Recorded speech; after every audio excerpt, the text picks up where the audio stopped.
Hello, I'm Thomas Wieberneit with aheadCRM. I'm sitting here in beautiful Austin with Julie Lloyd of Acme Brick. Acme Brick is an interesting company about which Julie will tell us a little more in a second, probably. And of course, this being a Zoho event, we'll be talking about Acme Brick's Zoho Live. Julie, welcome. Thank you. Just what is Acme Brick? Acme Brick is the largest U.S.-owned manufacturer of brick. We also sell manufactured blocks, stone, tile, and other wall cladding. So we have quite the gamut. In April, we will celebrate our 135th birthday. We're very proud of the fact that we have such a rich and storied history. Mm-hmm. How big are you about in terms of people? Around 1,700 folks, and we are in 13 states. Not too shabby, not too shabby. No, it's a great company. How long are you? For how long? I have been at Acme for 2 years. Yes, and what keeps you up at night? Worrying about CRM trainings. Trying to make sure that everybody has what they need so that it'll be adopted. So let's get a little into specifics. What is a Zoho event? So you have a Zoho CRM. We do. What brought you there? What are the most pressing challenges that you wanted to overcome with a CRM system in general? We did have a previous CRM system. It was not widely adopted. It was very much a case of, square peg, round hole type of thing. It was a good tool used by a lot of folks. However, it did not match our needs. And we really needed something that was much more customizable and intuitive. So that's basically the main thing. If you're looking at sales processes, what are the main things that you do want to keep under control, quote unquote? Really, it comes down to transparency and accountability. That is still one of our main goals in the use of CRM. We need to be able to see what's being quoted out there. What do we need to slow down on or speed up on when it comes to manufacturing or stocking if it's something that is provided by another manufacturer. Okay, so now mentioned transparency, accountability, which are, well, people traits basically that get enforced by systems or get encouraged by systems. Encouraged, I like that. I like that. Who likes to be forced? Right? Nobody. So looking at it from a technology angle, what do you think are the topmost, say, three traits, not treats, traits? It's a treat if they're there. It's a treat when they're there. But what three traits make the system a treat? Absolutely has to be customizable. We are not a technology company. It can't be something that is simply measuring a very prescripted sales process and where you have to go through every single step. Our sales are very relational, very account management heavy on, you already have the relationship built. It's a matter of maintaining that relationship so that you can keep those sales coming in. That's a huge part of it. The tool absolutely has to be intuitive. We have a lot of our sales reps who have been with Acme for 20 plus years. We've got some who literally have been with us for 35 years or more. Fabulous company. That's the reason why they're still with us. But that leads to sometimes the concern that, oh my goodness, there's a new technology. I sell brick. What do I know about the latest technology? There are a lot of our reps who have really kept up with technology. They're very on it. But we've got other reps who are more paper-based and a little more cautious on adoption. And then also having the management buy-in is extremely important. It's something that we have this time. We have from our executive VP all the way down have bought into it. They're leading their discussions with their sales teams of, hey, I saw this in CRM, or sending a message in the tool itself and being able to pull reports from it rather than asking for a spreadsheet. They're going to the tool first to get those answers. Talking a little about the actual users, the sales reps, many systems are implemented in a way that they primarily benefit, well, their bosses. Absolutely. And with that, especially seasoned salespeople directly and immediately tune into radio station WIIFM. What's in it for me? Exactly. So what's in it for me them. as a sales rep? Absolutely. And, that has been a challenge. And I think that's a challenge for any company because when you're looking at it, you need to be able to show why somebody should use it. It should never just be a mandate on use this or else. I know there are some companies out there that they will tell their sales teams, if it doesn't exist in CRM, you don't get paid on it. That's crazy. There are some smaller deals that maybe you don't need to be tracking in CRM, in my opinion, that it's a time suck. You shouldn't be spending your time on those. Spend your time on the big dollar items and let everything else fill the holes. So when it comes to explaining to the sales reps what's in it for them, it's a way to make sure that things aren't falling through the cracks. You can write things down, but 3 weeks from now, do you know where in your notebook it was? Or are you going to have to spend 20 minutes looking for it? Or can you send an email from the CRM tool and have that email plus all of the responses to it logged right there in your system under the opportunity? And I think that's a huge part of it. Now, you said it earlier, and without getting into names and blaming, there was another system. There was that you another system. replaced it. So that, and it's actually quite a powerful one.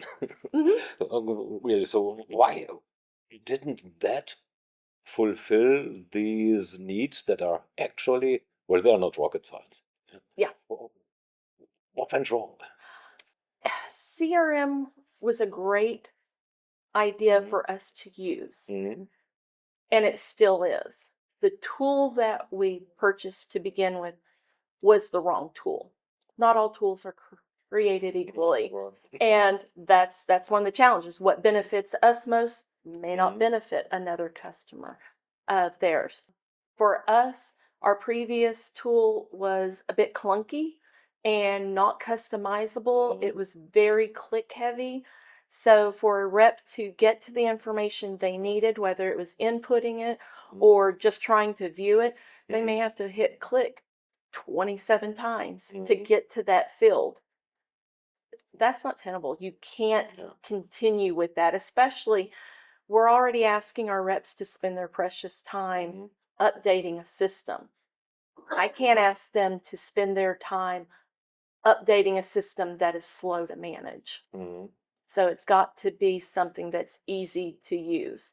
And when I was looking for a new tool for our reps, one of the huge benefits of turning to Zoho was if you can order from Amazon, you can use Zoho. It's point and click. What other? I mean, you told me before, or told us before also, that you did quite a exhaustive research for when you selected the new tool. Withered it down from very many to 10, 4, 3, 1. Where did at least the remaining two will be three, the two, well, place 2 and 3, the one on the podium. Where did they fall short? Let's be honest, cost is always a factor, right? And it's certainly not the only factor. If something can give you everything, then it might be worth the cost. Cost was a factor. Ease of use was another factor, and being able to use Zoho's EBS team for the implementation and not have to use a third party was a huge piece of the puzzle. And the fact that the team that we worked with to work on the development, customization, and implement it is still this exact same team that I'm working with on a daily basis for support. That does not keep me up at night. I know what to expect. I know the guys. I know that they're going to be on it. If I send them something, I'll have an answer tomorrow. Cool. And looking at the IT department, which you were aligned with as well, or Mhm. are aligned with as well, this was a new implementation, a new Mhm. technology. How about their initial confidence to get these skills? Because they couldn't have had it.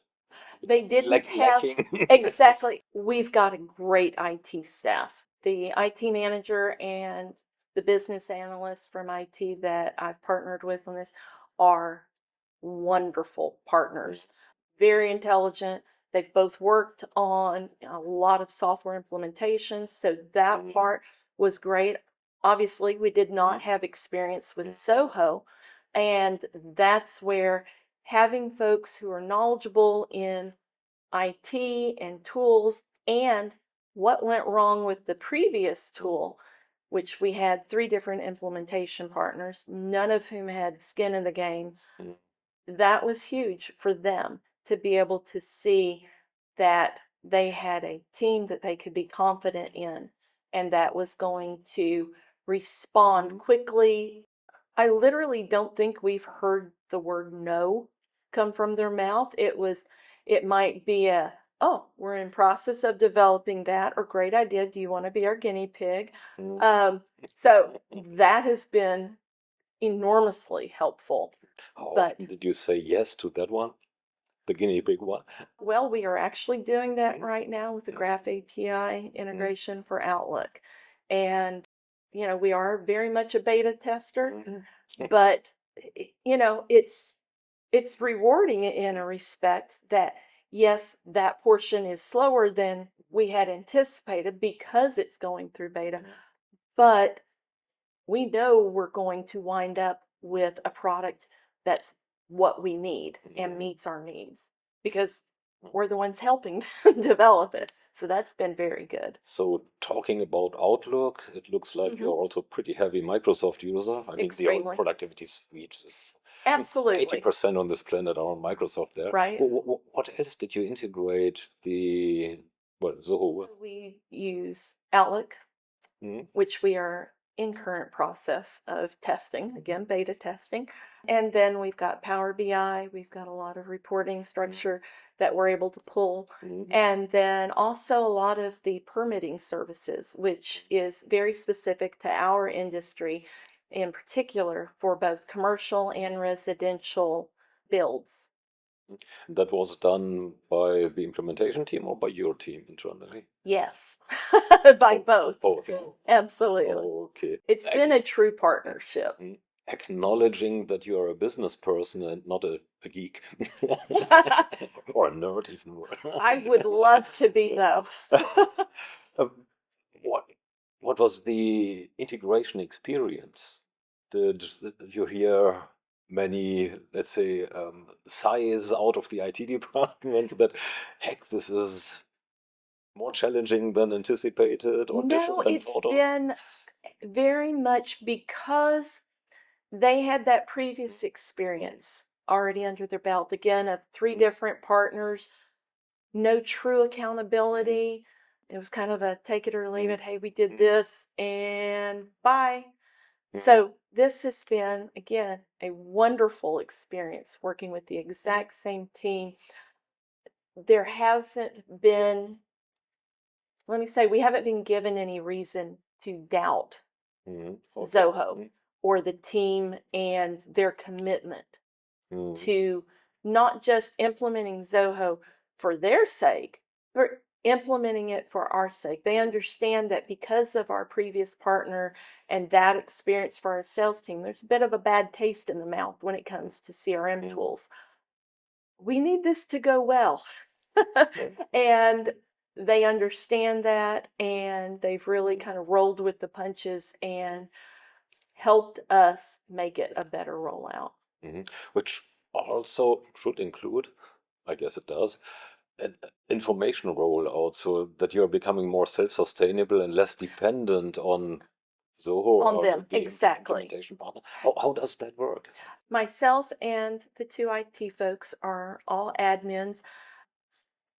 Depending upon what the change is, because there may be something small of, hey, this drop-down list has these 3 things, can you add 2 more?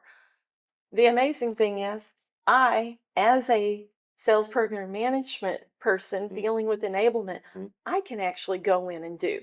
I don't need to raise those kind of concerns. If it's something bigger, I can go to my IT guys. Hey, do y'all know how to do this? Oh, you don't? Okay.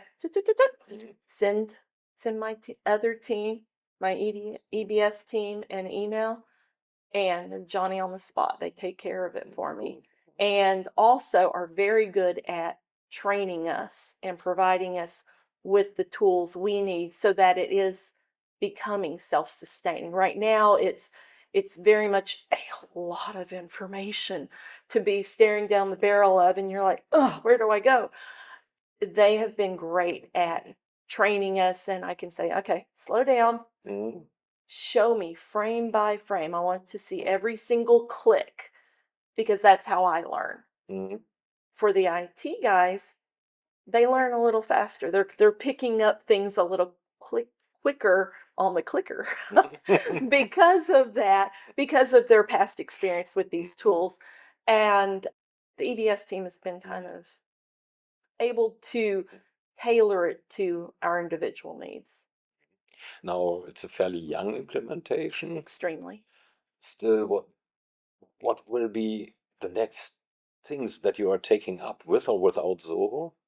And as a corollary to that, how do you decide whether Zoho has a breadth and width and depth of software that is eye-watering. How do you determine whether you want to take this solution with a Zoho or with anybody else of the many good vendors that are around there?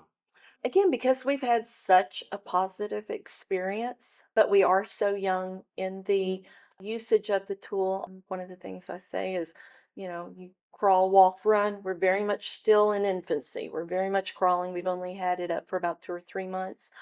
There's a lot for us to learn as the team who is administering it, and then for the sales team to use it.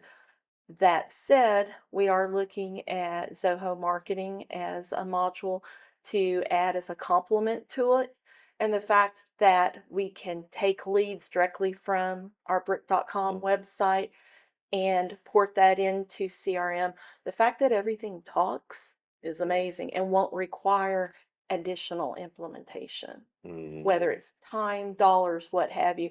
And hopefully the teams are seeing the value of Zoho that we currently have, and when we bring in another complementary module, it's not seen as here's another tool. It's seen as, oh, there's more to Zoho. So that's the goal anyway. Now, towards the end, so it's a relationship, right? Absolutely. Vendor, buyer, which is similar to a marriage actually, because it should last a little longer. You would hope. Yeah. So you're now still much in the honeymoon phase. Yes. But let's go for the challenge. Okay. What is the thing that you, in this short period, always wanted to get from Zoho, but didn't get? I haven't found it yet. Oh, I feared that. I know, right? I hate to be Pollyanna about it, but I haven't found the weak link yet. And everybody's got one. I'm sure we'll find it. The good thing is we have enough of a positive experience that once we do find what that weak link is or where there is a deficiency, the experience will be as good as the rest of the experiences to where we get over that hump, get it fixed, move on. Perfect. Thanks a lot, Julie. Absolutely. This was, well, minus the last answer. I really hope for something. Make up something. Hallucinations are for LLMs. Thanks a lot. This was great. Thank you.